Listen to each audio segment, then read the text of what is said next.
and welcome to Rights and Recourse, a program that tackles legal and constitutional issues, bringing you information and analysis. My name is Dumilo Matez. Remember, you can also be part of our discussion today by tweeting us at Rights Recourse or calling our studio line on 011 714 5497 or 5498. Alternatively, email your thoughts to rightsandrecourse@sabc.co.za.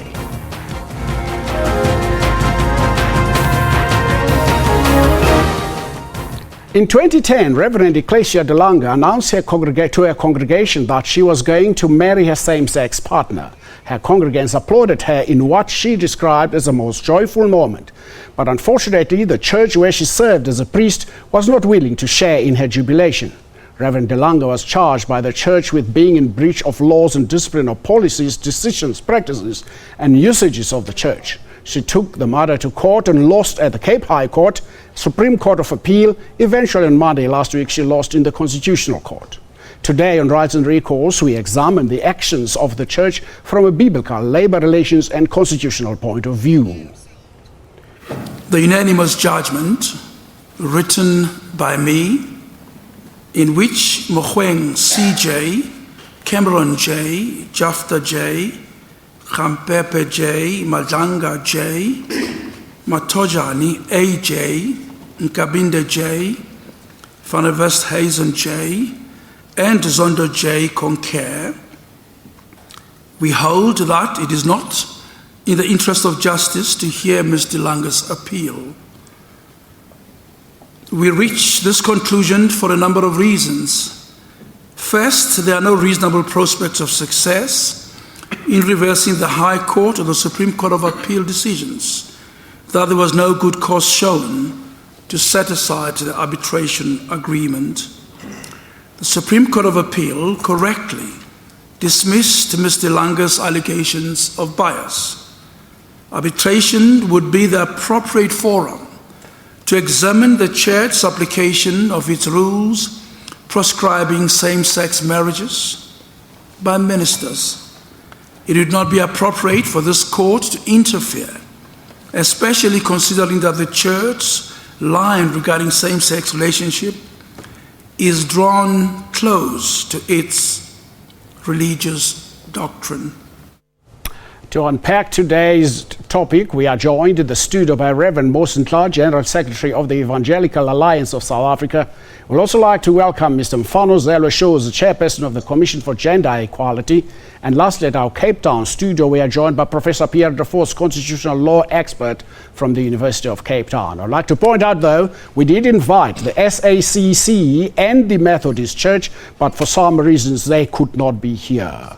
If you'd like to join us in today's discussion, you can join us on 714-5497 or 5498 or tweet us at Rights Recourse. Ladies and gentlemen, good afternoon and welcome to Rights and Recourse.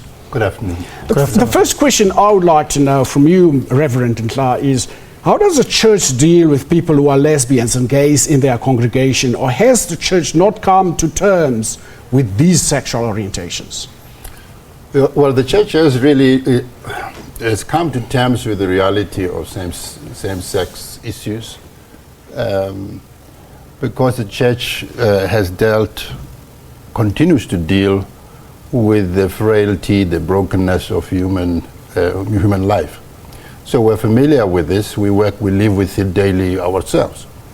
And so when people who have an orientation of gay or lesbian come into the church, we welcome them on the same basis as everybody else, that all of us are struggling with our condition of frailty, of brokenness, of whatever. We are wired to err against God, all of us. And so all of us are admitted into fellowship on the basis that we proceed in the direction of personal transformation,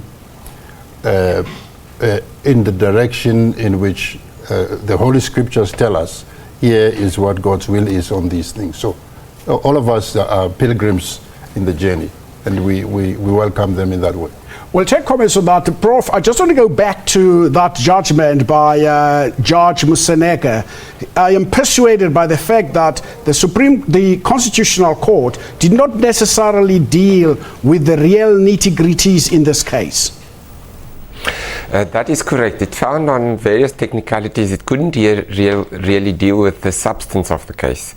And the substance of the case is if a religious group or institution like a church, as part of its religious doctrine, believes it has to discriminate against a certain group of people because they don't believe that group of people are fully human, they are broken, as the Reverend says, should the law allow this or not?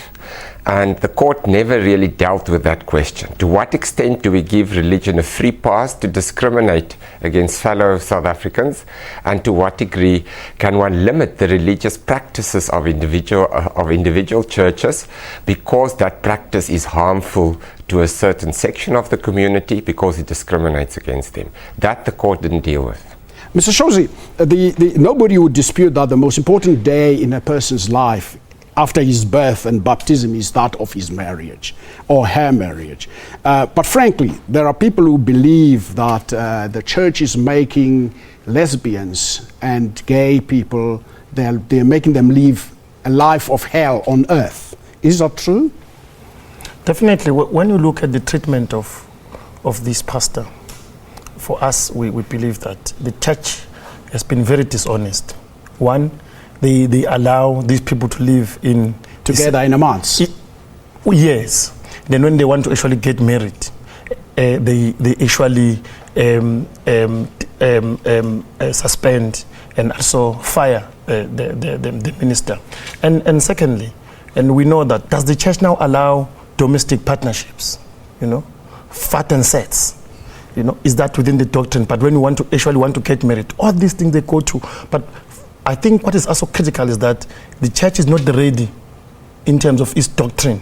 Because when you look at this, I think they're afraid about what is the congregations going to say if we allow these people to actually do this. For where we are sitting, the church is very dishonest in this case. And therefore, they should actually allow it. And I think when you read all these three judgments, one you picked up is that the churches themselves, they are running away from the actual issues, as the professors actually said it.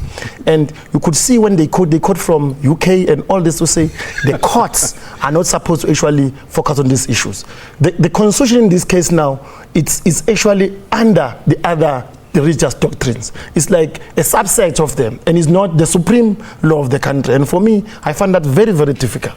Let me come back to the Reverend. Reverend, I know you wanted to respond to what you were saying, but I just want you, in your response, to give us, he referred to, is the church happy with a fat and sit? In other words, the church was happy for Ms. Delanga to live a lie with her partner in the church months and remain a priest. But when she comes out and say, I want to marry my partner, the church turns around and says, no, that is wrong. Yeah. Again, I think that if anybody was to bring a charge of dishonesty or even brokenness or faulty behavior on the part of the church, I would be the first one to say, yes, we are guilty as charged. There is no presumption of perfection on the part of the church, and we probably ought to have acted on some of these things sooner rather than later. So yes, I think you are right.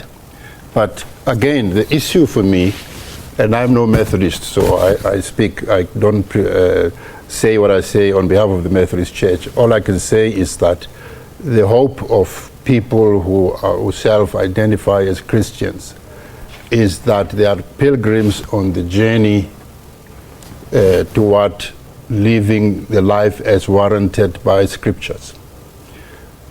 Now, so you would expect that people would be moving in this direction and some would be moving in the opposite direction.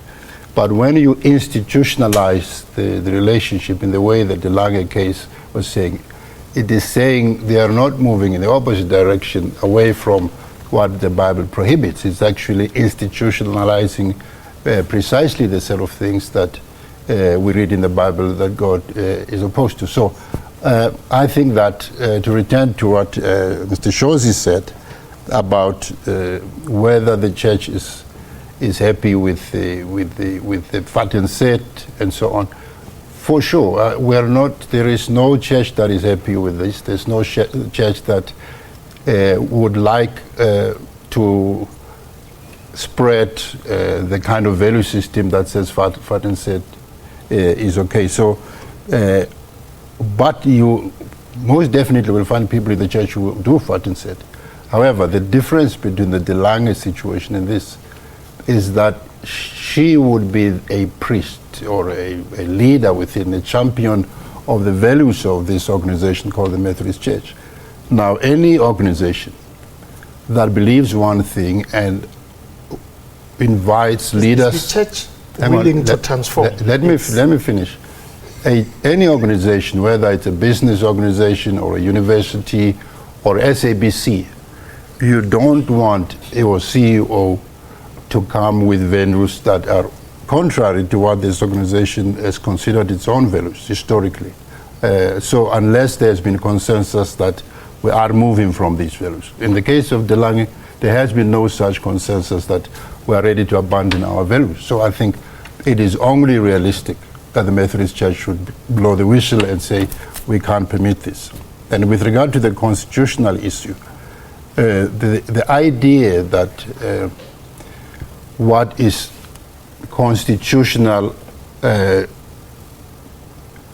translates into what is being right goes against the history of our own country. Our own country is one that has shown us that it is quite possible to have something perfectly constitutional, perfectly legal, but failing the moral test. And that is the sense that I think we'd like to bring that. We'll continue this discussion. It's going to be a fascinating discussion. If you'd like to join us, you can phone us on 011 714 5497 or 5498, or tweet us at Rights Recourse, or you can email us at rightsandrecourse.co.za. Stay with us.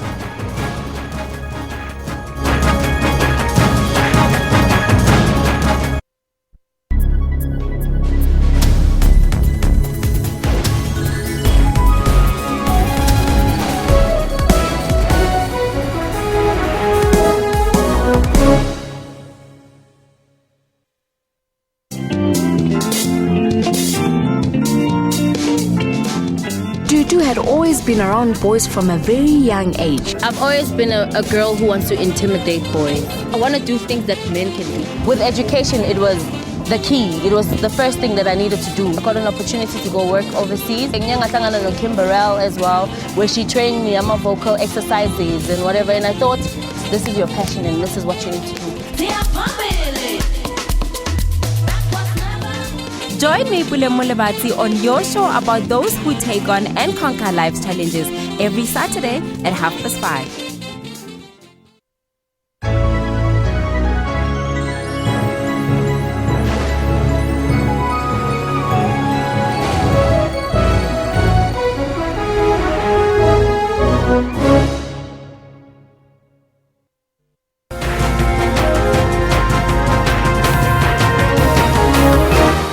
Welcome back to Rights and Recourse as we discuss the issue of gay marriages in South Africa and around the world. Mr. Shows, you wanted to say something? No, I wanted to look at the issue of transformation within the church. We know a long time ago that women were not allowed to be to actually lead, to be ministers and so on. Now we're seeing that happening. Then we could see that transformation happening at the church. But what we're seeing here is the church is failing to balance the issue of dogma, the doctrine, and that of tolerance. And that's why you see that we have a pastor who is allowed to be a gay and lesbian, but is not allowed to marry. And for us, and I think the church must also look at these issues of change and transformation. And also, I feel and I believe that as South Africans, we know that these churches are not South African, most of them, including the Methodist Church. And their conferences, the decisions that are not taken here. But if they operate here, they must operate within the ambit of the Constitution.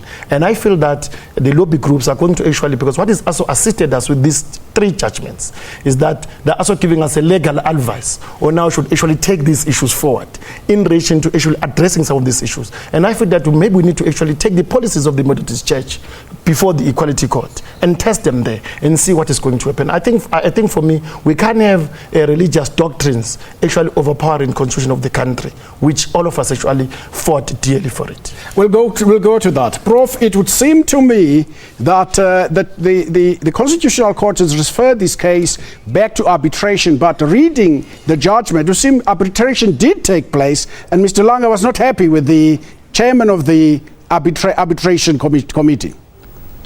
Yes, the problem is that the person, the church actually appoints the arbitration, the person who leads the arbitration. And that is another member of the church. So it is it's like they're going to a court where your opponent actually appoints the judge and decides who the person is who's going to deal with the matter. So that is not really a fair process. So the problem here is that the church is still deciding what they think. Should we discriminate? Should we not discriminate? So I agree with the Reverend. This is an issue about our history and about values. It is about our history, which said in which most South Africans were discriminated against, and the question is, should we continue to discriminate against some people just because some people claim that their religious faith says so? And it is about values. Are we going to treat everybody as if they are equal human beings, or are we going to treat some people as if they are not fully human beings? Prof, I hear you. What many churches do here is that they say that there are that people are not really fully human. Let's take this call from Sizakele in Johannesburg. Sizakele, good afternoon and welcome to Rise and Recourse. Good afternoon to the studio here. Yes. What's your point? Okay, my point or my take in this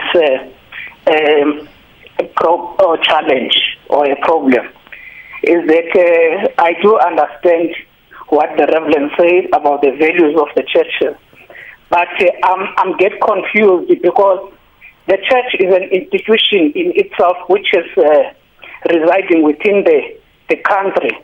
Here in this country, we do have a constitution which is the supreme law of the country. And then if now there is a conflict between the values or the constitution of the church and the constitution of the country itself, now it's really creating a problem. As we speak now, we are living in the 21st century, whereby the organizational environment of the 21st century, I believe, in order for the organization to be relevant, they must therefore adapt to change. Look at the family setup of this 21st century. We do have families whereby they are headed by children. We do have families whereby they are headed by only one parent. Now, the church is now starting to come in and discriminate in one particular issue of the human rights, which is the right which is prescribed within the chapter 2 of our constitution because of its values. Where does this church reside? Is it in South Africa, or is it just something which does not belong to this country? So I'm really get confused with whatever decision which was taken even at the constitution. In fact, this matter was not even supposed to go to the constitution. The church was supposed to deal with this issue within itself, looking into what is Thank you, Sitakele. Thank you very much. So you've get your point of view to enjoy what Sitakele is saying, Reverend. I just want to bring something else in what he's saying. What is it actually? We're not necessarily talking about the Methodist Church. We're talking about the church and lesbianism and gay people. The question is there in the Bible a line or a verse that says gays and lesbians should not get married or should not stay together? There should be no gays and marriage. Yes. There are plenty of references that say so, and that is what people who are in the church. You're talking about the verse in Leviticus, in Romans, chapter 1, chapter 2, and so all of these texts say that it is wrong for people of the same sex to sleep together and so on. And so people who are Christians, by definition, are people who submit themselves to that rule.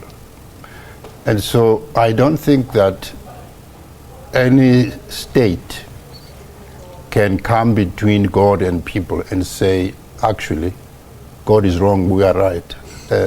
Because that's the dilemma that the others are putting the church in to choose between God and the state, and that I think it ignores the fact that the Constitution actually enshrines the right of religion.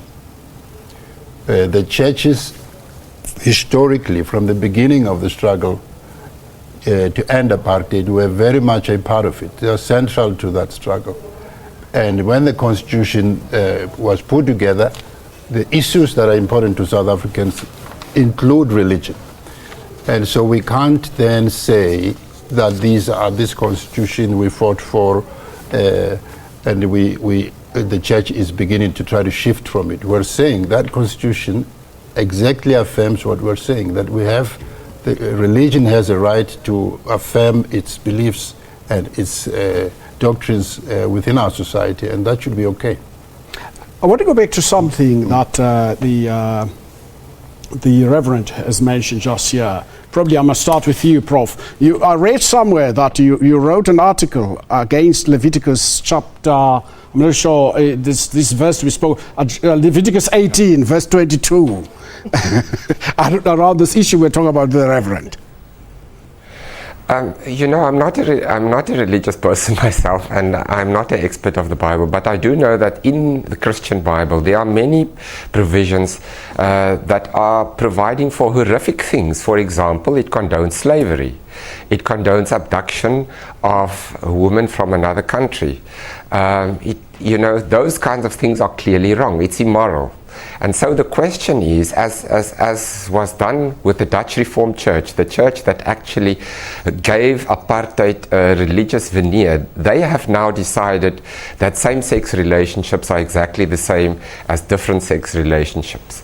And so the question that the church must ask is, can we still really justify these immoralities that we are promoting?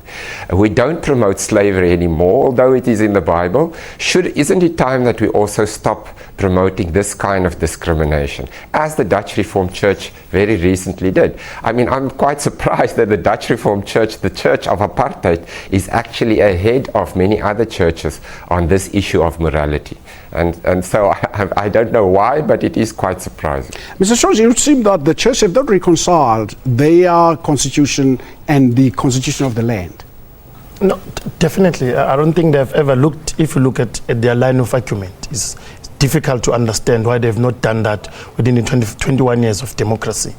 And also the courts themselves, they have not, and Prof must assist us.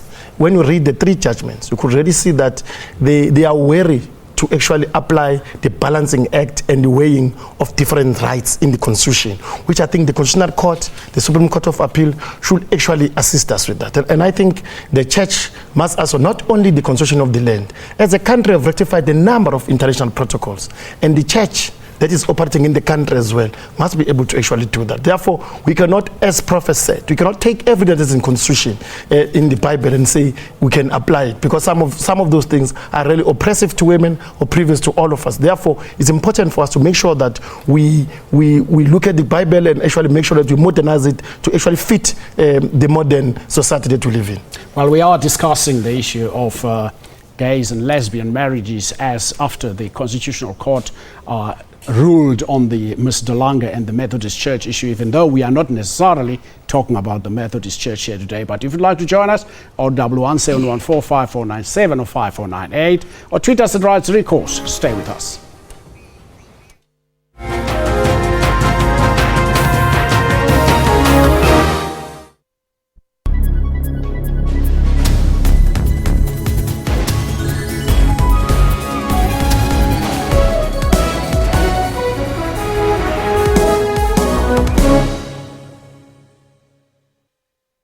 SABC News. We report, contextualize and present news and current affairs honestly, fairly and fully.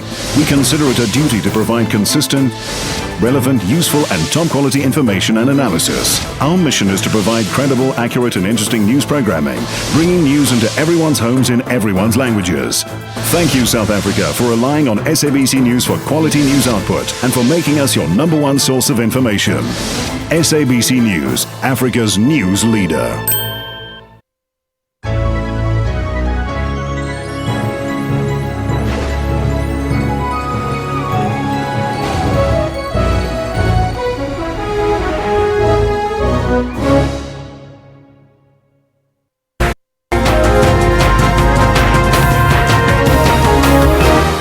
Welcome back, and let us now hear what the Twitter community has to say on this rather very topical issue.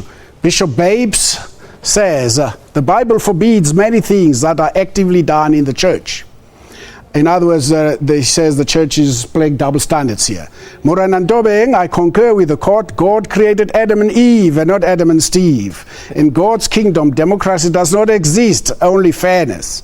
I don't know what fairness and democracy, probably you'll explain to us what the difference between fairness and democracy is. Kobus Welifir says, not to the only law, the Bible. Jeffrey Madiseng says, it does teach universal love. However, we have a way of living. You teach your kid to pee on, on the lounge, not to pee on the lounge. I think that is what it tries to say. I want to go back to that question of raise the fairness and democracy. What's the difference between fairness and democracy, Mr. Shows? The Prof is well schooled to do that, but let me just say that from where I'm sitting, democracy, it means that you must live your life in a democratic way, but you must not tremble on other people's rights as well. So democracy, it's important, but you must also make sure that when you exercise your right, it does not infringe on another person's right. Let's take this call. I'll go to the Prof regarding this issue because you threw this question to the Prof. But let's take this call from Parky from Cape Town. Parky, good afternoon and welcome to Recourse. Thank you very much, as always. What a wonderful show, and thanks and greetings to the studio and to Professor DeForce. But Matthias, the church is the workplace. The church is also a workplace where the pastor and his or her helpers are employed. But what I think is also very important here is when we invoked the Constitution, especially Chapter 2, the Bill of Rights, Labor Relations Act and Employment Equity Act, Chapter 6. All of them are clear about all forms of discrimination, especially prohibition of unfair discrimination. But Matthias, my question really is to the panel. Do they really think that the Constitution, now our Republic of South Africa's Constitution and other statutes are equally applied as the Bible is in our church, that is now in our churches, to protect unfair discrimination in the organization called the church? In fact, I'm actually moving from the premise that in the Bible, when you look at the Old Testament, we know that the law of Moses, which is the Torah, including into the New Testament, a whole lot of things have actually been happening. But when you look at our churches today, I really think some of the congregants, including pastors and their helpers, their rights are now less to say about when we invoke other statutes. I would really like to leave it on the panel to comment onto this one. The equal administration or equal demonstration of the Bible. Thank you very much. Thank you, Parky. Thank you, Park. We got your question. I'll throw that to the Prof. Prof, you can also put that question by Fano Zela shows here with me. And also the fact that I think Parky raised the issue of the church as a workplace. Should this arbitration then take place at the CCMA? Yes. So on the first question of democracy, I think the South African Constitution establishes a very specific kind of democracy with us setting out or establishing a democracy that is based on certain values. It's the values of equality, human dignity and freedom. And the Constitutional Court said that means that our democracy is one in which diversity and difference is celebrated and respected. So although we are different from one another, some people believe certain things, other people believe other things, but we are not going to allow institutions to actually prohibit certain people from doing what they want to do, being who they are. So that is very important. So on that question, the right to be different is very important, and the church, of course, doesn't always respect that. And the church, the churches, of course, do not always adhere to the Equality Act and the Labor Relations Act. There was actually a case a few years ago where a pianist in the church was fired from his job because it turned out that he was gay. And the Equality Court, he took it to the Equality Court, and the Equality Court said this is impermissible discrimination because there is in fact a relationship of employment relationship between the two parties, and you cannot discriminate. It's the law of the country. It's a little bit more complicated with a minister in the church, because the question will be: is it an explicit requirement for the job for a minister, for example, to be a heterosexual, or for a minister not to be married to somebody of the same sex? And that will depend on the church. And if the church says, well, we actually truly believe this, then a very interesting question will arise whether the right to equality prevail or whether the right to freedom of religion prevail. Our courts haven't decided on the matter. Mr. Shosi, there is somewhere in the judgment where there's reference to the Equality Court, that this case did not go to the Equality Court. It went straight to the High Court and went to the Supreme Court of Appeal and went to the Constitutional Court. And that is the crux of Judge Mseneka's ruling. Definitely, and is referring to the court, the Constitutional Court, and the Court of First and the Last Instance. I think the legal advice as well, I think, on the part of the appellant was also, I think, was found wanting there. But I feel that there were issues that were very, very important. One for me is the Constitutional Court must assist South Africa to develop as society. And this, I think it lost an opportunity here to take South Africa with it to develop around these particular issues. The constitutional bodies and all other institutions are important for us to develop on this particular matter, because how it has referred back now, I don't think it's assisting South Africa to develop and to actually tease out the issues that are actually raised by the minister. You know, for me that's very, very critical. The issue of the workplace as well. When you read the judgment, I felt that the church is going to actually treat its own people in a way that is godly. You know, you pay your people, you suspend them and so on. In this instance, I don't think that they were actually following the court rules to say you suspend the person, you fire him or her, and then you don't even pay him or her. And I don't think that is godly. And I think in the judgment that where they've actually quoted, they are saying in the judgment, I think there was the Supreme Court of Appeal is very clear that when we're a minister, there is actually evidence that we are not employed. So all those issues for me are really, really critical. Those are things that need to be actually teased out by our courts so that these ministers are not actually getting the raw deal. I'm going to come back to you, Reverend. I want to take this call from Donnie in the Northwest. Donnie, good afternoon and welcome to Rights and Recourse. Good afternoon, gentlemen. Yes, Donnie, what is your point? Gentlemen, we are battling with the issue here. We must remember, firstly, the foundation of the Bible is the foundation of the Christianity. Okay? So now we are battling between a constitution of a country which we all accept and abide to. But we don't want to accept the authority of the Bible. So I have a question for that. We try to overrule the Bible and the Word of God with the constitution of the country. But what is very interesting for me in this whole discussion of you guys, the Muslim religion also said it clearly. They are against that. But nobody is inviting the Muslim community and charge them. Only Christianity and the church is standing in the court, but not the Muslim religion. Why is that so?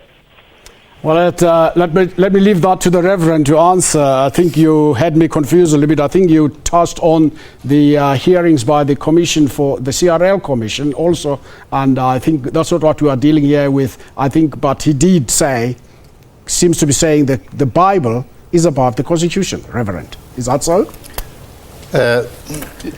I think let's look at it this way. No document of any society is ever perfect. And religion is one of those processes or movements in society that enables a self-critical take on the documents of any people. And if we shut down any critique of our own constitutional order and say that the Constitution ought to be above, almost in a dictatorial way, over all institutions and voices in a society, then we are allowing ourselves to be in a place, and he says, Shosi, that the Constitution left or palette past an opportunity to sort of engineer a society in a certain direction, as if the Constitution, in the terms that it uses, transformation, discrimination, fairness, all of this, as if those values are totally, in other words, the Constitution has a monopoly on them. It doesn't. And the Constitution has in fact accepted the fact that religion has a valid space within South African society and can speak into our public life in the way from its own insights. And the same with the Muslim community and all other communities. All of us can enrich our constitutional order rather than impoverish it. I think it's regrettable. We'll pursue that part, Reverend, when we come back from the break. But let's first take this call from Andile, and then we'll respond to what Andile is saying and also pursue the point you are making. Andile, good afternoon. Welcome to Rights and Recourse. Is Andile there? Good afternoon, sir. Good afternoon, Andile. Yes, Andile, I'm here. Yes, what is your point, Andile? Yes. Good afternoon. I would like to make a comment on this matter. Go ahead. Yes. Firstly, I think we must not look at the church as any other organization, because the church includes or involves the beliefs that lead people into life. Firstly, God created Adam and Eve. I agree with one of the comments from Twitter there to say, God did not create Adam and Adam whatsoever thing. He created them specifically to say, we must multiply. Now, when our churches go to say we allow the same-sex marriages, what are the values of to say we must multiply as human beings going to be seeing them passing? Again, I would like to comment on the second speaker or something to say churches will transform and abide to the Constitution, that the Constitution of South Africa. Again, when we go to that, we need to look at things. When you say churches must change their beliefs and the style and all that, what about the people? When you change the values of the churches, you are now to saying to people who have been holding to those values before, now we are changing. We're no longer abiding on that. How about, don't we think that people will now start to leave churches to say, how come on they've changed? They are no longer going to the roots that we Thank you, Andile. Thank you, Andile. Unfortunately, we've got to go to the break. If you'd like to join us like Andile, you can still call us on 011 714 5497 or 5498 or tweet us at Rights Recourse. Stay with us.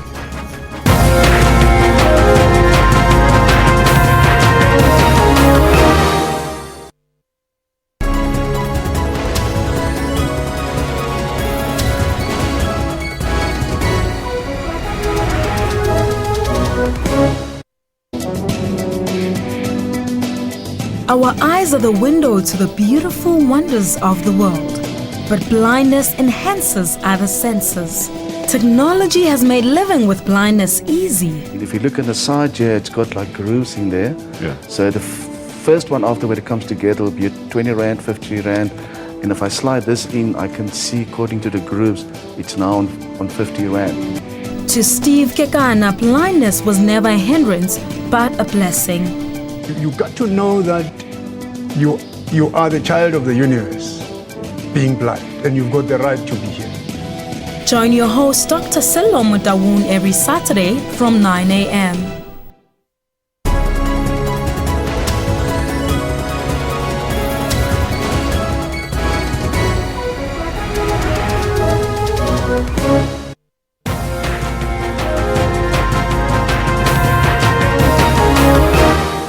Welcome back to Rights and Recourse as we discuss the issue of gays and lesbians marriages here on Rights and Recourse.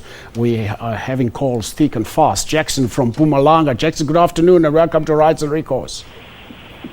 Good afternoon, Mr. Delegate.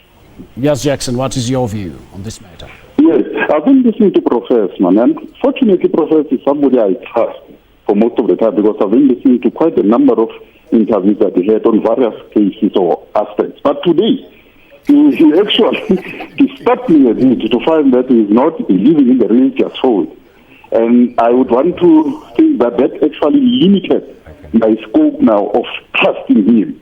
Because now if you are going to compare the Bible with what you don't believe or believe in, then we'll have a problem. And then I come back again to Mr. Shozi. Mr. Shozi is from an institution, and I hear him also talking about democracy. Now both of them, I haven't heard one of them say, let us take this thing maybe to the public again. Because now the Constitutional Court is there to try to at least see to it that we don't come up with anything like I wake up tomorrow and I say, no, this one, I want to stand for it. And if it's not going to materialize, then I will take it to the Constitutional Court. And I must also congratulate Mr. Ntra. That Mr. Ntra, you're having it spot on. The churches must stand for what they believe in. Thank you, Jackson. Until we've got something that is an alternative. Thank you, Jackson. Thank you very much. Thank you. Let me go to the Prof. Let me start with the Prof because Jackson made mentions with the Prof. And the Prof, I want you to take it with this one that was raised by Andile earlier, that God did not create Adam and Steve, but Adam and Eve. But I seem to believe that God did not say you must ill-treat Adam and Steve. Well, first I want to say I want to thank Jackson that he usually appreciates my comments. But the beauty of our constitution is exactly that it respects difference. It's a value-based constitution that says we have to value each life equally. And that means sometimes that we cannot put something to a majority vote. We cannot put it to a majority vote, for example, whether we should discriminate against women, because that is not what the Constitution allows. Because if we do that, then we don't actually protect every person equally in terms of the Constitution. So I think that is a problem. And about what the Bible said, you know, everybody has a right to believe in their version of the Bible. There are, of course, many different versions of the Bible. Many different religious people who are very truly and sincerely religious have a different understanding of what their belief system and what the Bible says. So there is not agreement among people about this. And you have a right to believe that. The question happens when your belief is set into a practice and that practice discriminates against other people and harm them. And then the Constitution is trying to accommodate your beliefs, but also to protect other people who are very vulnerable. And the problem here is that some religious people believe that their belief entitles them to harm other people through discrimination, and that is not really what the constitutional system is about. It's about accommodating difference and different beliefs so that nobody is harmed. Mr. Shozi, let's start with the Shozi. It's been burning to say something on this matter. No, for me, what is critical is around the issue of saying only Adam and Eve were created by God. And that by implication, it means that gays and lesbian and transgender people were not created by God. And you know what that translates into is hatred against gays and lesbian people. The attacks that you see. And the narrative, we must be careful about our own narrative as the church and the community, you know, and how we actually communicate about these particular issues. I think for me, there was also an issue around the Muslim issues. I think the Muslim congregants must also bring these issues to the fore so that institutions like us and the Constitutional Court and the courts and so on could be able to deal with these issues. The authority of the Bible, for me, I don't think that the Bible is bigger in terms of its own values than the Constitution, because all of us agree to the Constitution, and I feel that the Bible should be subjected to the values and the principles of the Constitution. Of course, yes, those good values of the Bible must remain, but I can tell you now that value, I don't think that it applies in South Africa. We have same-sex marriages act that we have actually adopted as a country, you know, and it's in the Constitution, Section 9 of this Constitution. You know? Let me go to something else, Reverend. I think you got accolades there from Jackson. The question is, as Mr. Shozi is saying, there are aspects of the Bible that can be used that are very good aspects. Even Jesus Christ actually said the Jews must do away with some of the practices they were quoting as the laws of Moses or the Mosaic laws. Yeah, I think let me start by addressing the sort of things that the Prof and Shozi say the Prof, I'm sorry, Reverend, let's take this call from Patrick from Limpopo quickly, and then we can answer all of them together. Patrick, good afternoon, and welcome to Rights and Recourse. Afternoon, how are you? Fine, thanks, how are you? I'm all right. I'm very fascinated by the debate, and I just have some few remarks to put across to you. Go ahead. I want to say the Constitution does provide the freedom of religion. Now, the question that one would ask is, to what extent are churches therefore allowed to practice freedom of religion in the light of what is said about the power of the Constitution over people? You see, I think we should be very careful on how we create the space of the Constitution and that of the Bible, because these two do exist in the communities. We need the Constitution, but we also need the Bible. And as a society, we cannot go to a level where a certain body or organization can have the authority of interpreting the Bible. That would be wrong. The Constitution cannot replace the Bible, and so is the Bible. There are issues that only the Bible will deal with, and there are issues that the Constitution will deal with. Thank you very much, But Patrick. we cannot go to an extent where we want to change the values of the Bible, trying to accommodate everybody's wish or belief. Remember, it is not practical that everybody is free to do whatever he believes or wishes. Otherwise, we are going to have a chaotic society. If whatever everybody believes or wishes, it's something that is catered for, we shall have problems.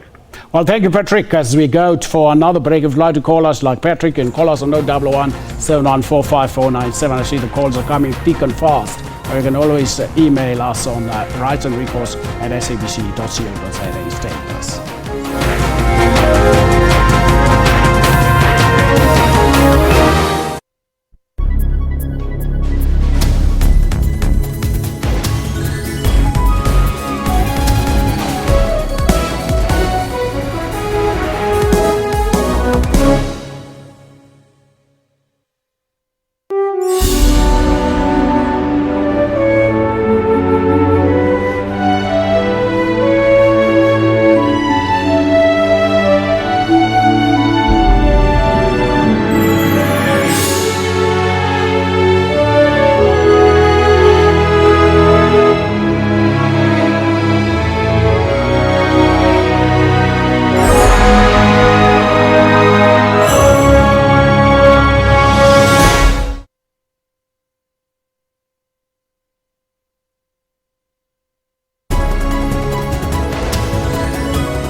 Welcome back to Rights and Recourse. There's been a very heavy and very strong debate going on here next to me. Reverend, I think you were still on the floor and you're explaining something. If you can be quick in explaining it, because we have a few minutes left. Yeah, I was just going to say two things. The first one is about a good understanding of religion is probably lacking from those people who themselves are not religious. I think Prof says that he's not a religious person, and therefore for him the idea that someone could be totally committed to the lordship of Jesus Christ or the Quran or whatever is something that may come across as strange and interfering with a constitution which, as Josie says, has been a consensus document of all South Africans. But I think it's very helpful to see the constitution as not taking away from the church's religious liberties,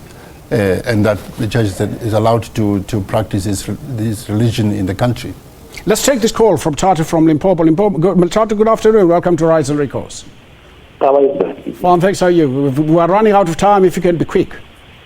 Yes, I want to add my views regarding the pastor who took the congregation to constitutional court. Yes, go ahead. I think the pastor is correct. Whenever the congregation has to deal with a certain matter, they should actually consult the Bible before they can consult the Constitution. The Constitution does not actually rule every organization. The Bible is an organization which actually governed by the congregation is an organization which actually governs by the Bible, but not by the Constitution actually. Thank you very much, Tato. Let's go to the Prof. Prof, did the Constitutional Court fail Ms. De Lange? Well, I think that the legal system as such has failed Mr. Lange because it failed to actually answer the fundamental question. And that is, where does religious freedom ends and where does the individual right not to be discriminated against begins? And it failed to decide that matter. In other cases, the court has been a bit more bold. For example, there's a case about corporal punishment in Christian schools where the court said, well, the religious practice of the Christian school cannot overcome the law that says you cannot have corporal punishment in school. So the religious beliefs were limited there by the court because it said if you're going to punish children in that way, in a violent way, it's going to demean us all. And so in this instance, the court didn't do that, and I think that is very regrettable. So George, you seem to have a very strong partner in the former General Secretary of the SACC, Archbishop Emeritus of Cape Town, Bishop Desmond Tutu, said in a campaign that was run by the United Nations, that I cannot worship a homophobic God. I would rather spend the afterlife in hell than to go to a gay-hating heaven, unquote. Not definitely, and I think it's important. I think we're not saying, and I agree with Babu Tutu on that one, but we're not saying that the church and the Bible are not important. They are important. They're instilling the values in the country, the spiritual upliftment. But what we are saying is that let's isolate discriminatory practices within the church and take it out from the Bible as well, and make sure that we promote a peaceful country that is going to actually make sure that all people live in harmony, including gays and lesbians in this country. Reverend Ndla, the question I want to ask you is, what about the pastoral role of the church? And is the church immune from the Constitution? In other words, the pastoral role in terms of, as I said earlier, many people are saying God did not create Adam and Steve, but the Bible doesn't say you must treat Adam and Steve differently from how you treat Adam and Eve. That's correct, which is why in the De Lange case, I think the Methodist Church says she is welcome to go to another setup where she can be a same-sex couple. But the Methodist Church reserves the right to say... In other words, the Methodist regards its discipline, law of discipline, and all its policies above the Constitution. It's not the best. All of us who are Christians, not only the Methodist Church, believe that is God's idea, that marriage is God's idea. It's not the creation of the state for them to define as they please. It is God's idea, and so it's not up to us to change it. And to reduce it to religious belief is to horizontalize this conversation and exclude the fact that you're actually saying that South Africans are bigger and cleverer than God about how society ought to be ordered, because that's the vertical dimension of religion.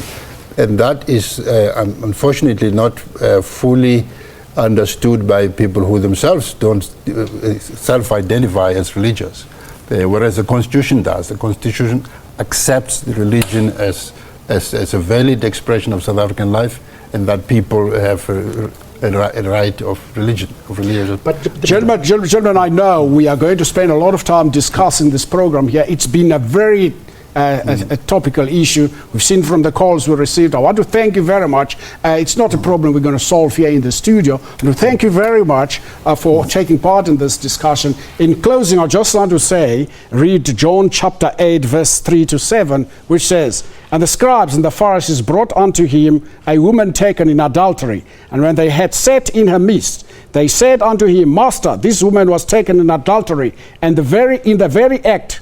Now Moses in the law commanded us that such a person should be stoned.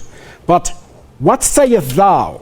So when they continued asking him, he lifted himself up and said unto them, He that is without sin among you, let him cast the first stone.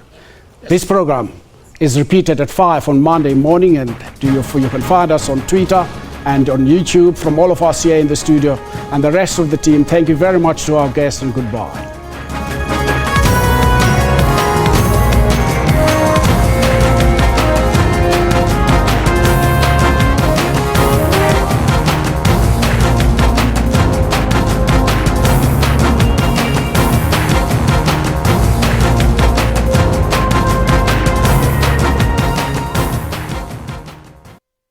All the latest news from the SA